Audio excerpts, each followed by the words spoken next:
Hi folks, it's Coach Kelvin here from the We Run Virtual Run Club and We Run Coach for Leeds and surrounding areas as well as online coaching. In this little video, I'd like to share some thoughts on adapting training plans.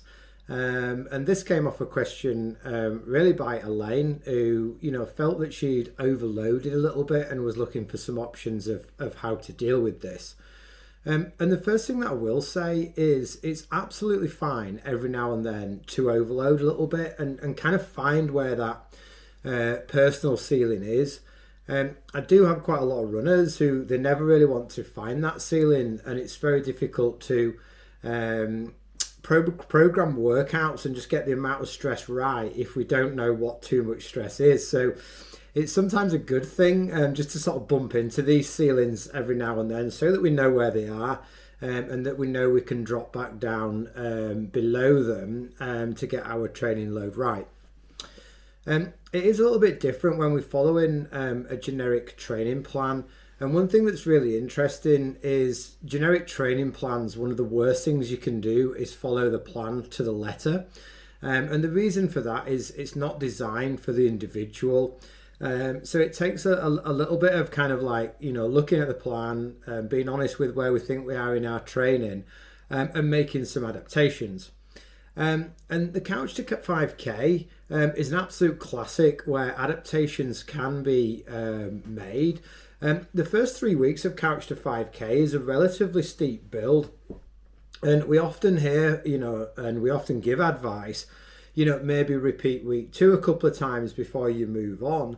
But what you could do is you could move on to week 3, but you could maybe do 2 of the workouts from week 3 and take one of them from week 2. And that would sort of help to bridge the gap. It would almost be like a week 2 plus or a week 3 minus. So it would be somewhere in between. So feel free to do things like that. Sort of jiggle things around a bit. Don't always feel that we just have to go back a whole week. It might be that just a little gap needs bridging. The other thing with Couch to 5K is it doesn't really have download weeks. And I would maybe even recommend with Couch to 5K, maybe every 3rd or 4th week, just repeating week 1 again anyway. And the other thing that it doesn't taper to the event itself.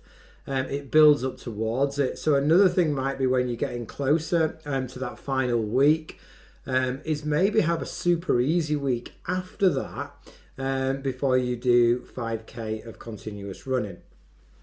The other thing that I did mention that's also quite interesting, training's generally labelled in weeks, but we can think of it more of a string of days. And when we're running sort of around that 3 times a week, it might be wise to look at this as in like 1 day of running and then 2 days off, 1 day of running and then 2 days off, and just see how that fits in, with the time that you've got to train. And, through a little bit of trial and error, and a little bit of advice as well from, myself, Alexa, and some of the other members of the We Run Virtual Run Club, Elaine's kind of back on track and starting to find her feet again. And the main thing there that's been changed, I think, is just keeping that intensity down.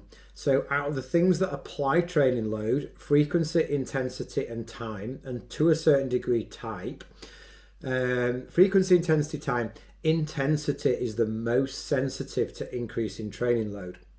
In other words, if I have a runner who's running 20 miles a week, I could probably add 20% onto that and keep all of those other variables the same, and give them 24 miles and they'd be absolutely fine. But if I was to give them 20 miles, so keep the distance the same, and add 20% onto the pace, it would likely overload that runner. So that's how sensitive pace and intensity are to applying training load. And the other thing to do in Couch to 5K, or really any kind of interval type session, is just make the recoveries longer. Is something else we can do. And if you're listening to the like an audio workout, if it's got a 1 minute recovery, you can just pause it for a minute and just take that extra minute recovery and then go again, and just see how your body responds to that. I always encourage people to also record the training and pop a few little notes on what they've put down.